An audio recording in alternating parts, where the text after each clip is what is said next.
भर गई पानी अभी ले रउआ कलकतवे में बानी। पिया खेतवा में बारिश के भर गई पानी अभी ले रउआ कलकतवे में बानी। कैसे लेव लगवाई कैसे खेतवा बुआई बड़ी फेर में फसल तोहर कनिया।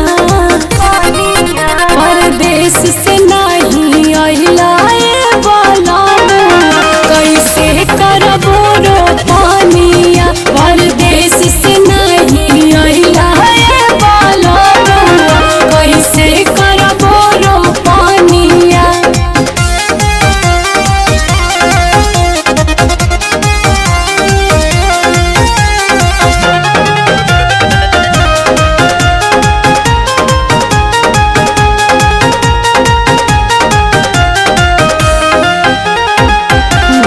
घर में सब करता खेतवा बोआइल गहरे में पानी काहे रउआ चुराइल।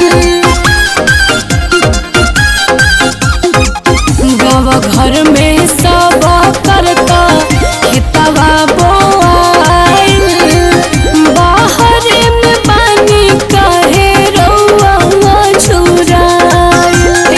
चमक बिजूरी पिया बुझी मजबूरी रहो ठीक नहीं लागे रहनिया।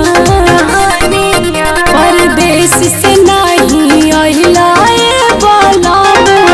कैसे करबो रोपनिया। परदेश से नहीं अहिला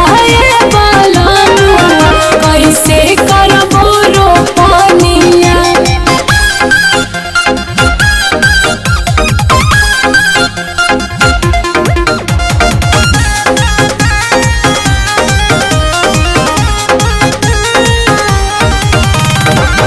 कैसे अकेले पिया बिया वाले आई छोटा काला